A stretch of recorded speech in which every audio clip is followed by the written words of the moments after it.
Halo, selamat datang lagi di sesi deep dive kita. Hari ini nih kita mau coba intip prediksi tren kuliner buat tahun 2026. Nih kita ambil dari materi analisis yang Anda bagikan juga. Fokusnya ke gimana sih perilaku konsumen F&B itu berubah, terus peluang bisnis apa aja yang mungkin muncul. Iya, menarik nih. Perubahannya kan cepat banget ya. Betul.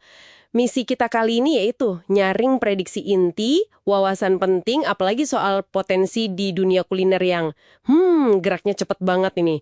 Anda pasti ngeh lah ya kan? Dah banget. Dalgona, kroffel, terus kemarin apa tuh? Seblak Rafael? Nah, itu dia. Kayak sekejap mata aja udah ganti lagi.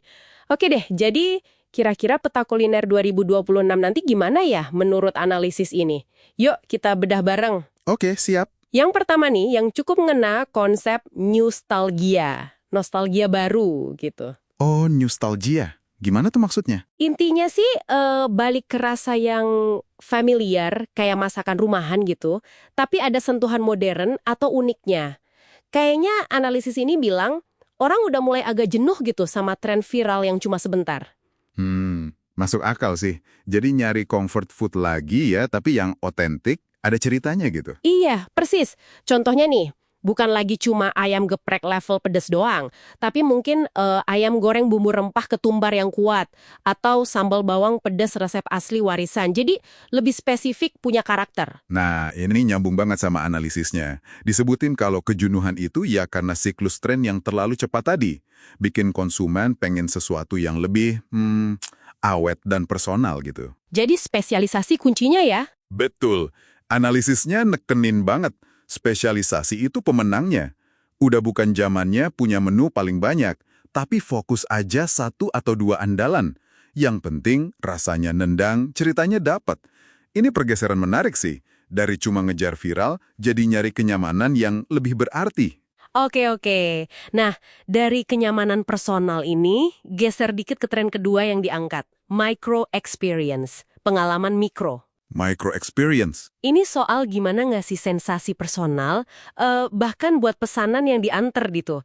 Analisisnya bilang, kemasan itu udah bukan cuma bungkus, tapi kayak, kanvas cerita pertama buat pelanggan. Wah, iya ya. Jadi bukan soal mewahnya ya, tapi sentuhan personalnya itu walau skalanya mikro. Betul, bayangin aja Anda pesen makan, terus datang kemasannya lucu, ada tulisan tangan makasih, atau bahkan ada QR code ke playlist Spotify yang nemenin makan. Keren banget itu.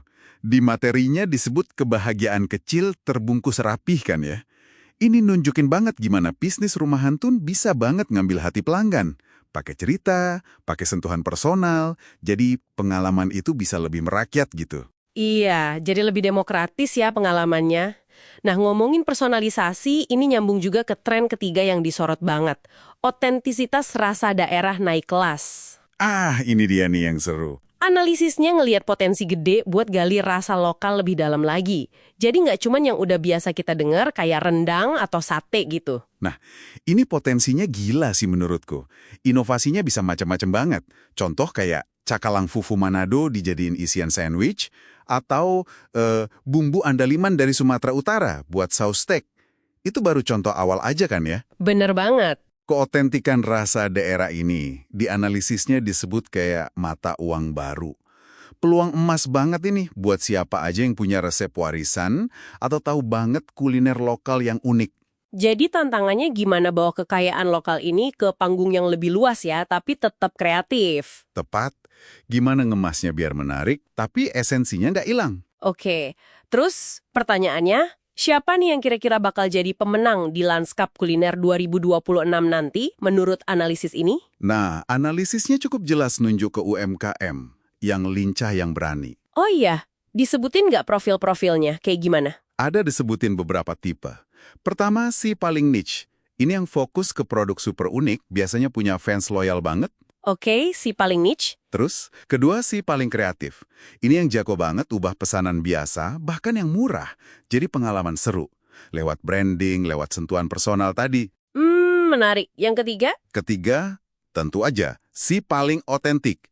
Mereka yang bangga dan berani ngenalin resep lokal asli ke pasar yang lebih luas. Jadi intinya udah nggak melulu soal siapa yang modalnya paling gede ya? Persis, pesan utamanya itu.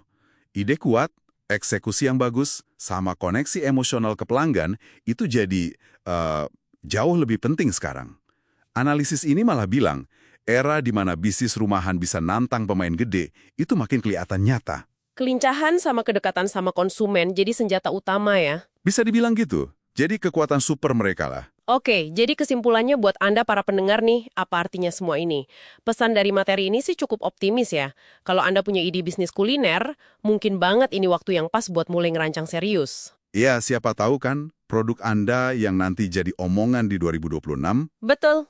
Nah, sebagai penutup nih, mungkin satu pemikiran buat Anda renungkan ya. Kalau kita lihat tren otentisitas sama personalisasi ini kuat banget, kira-kira gimana ya peran teknologi nantinya? Teknologi kayak gimana tuh? Misalnya, rekomendasi menu pakai AI yang makin pinter, atau mungkin platform delivery yang super lokal gitu. Gimana teknologi ini bakal ngebentuk lanskap F&B buat UMKM di 2026? Menarik tuh pertanyaannya. Iya kan? Bakal jadi tantangan baru, atau justru malah buka peluang yang nggak kepikiran sebelumnya dari pertemuan antara teknologi sama tren sosial budaya ini. Sesuatu buat dipikirin bareng-bareng.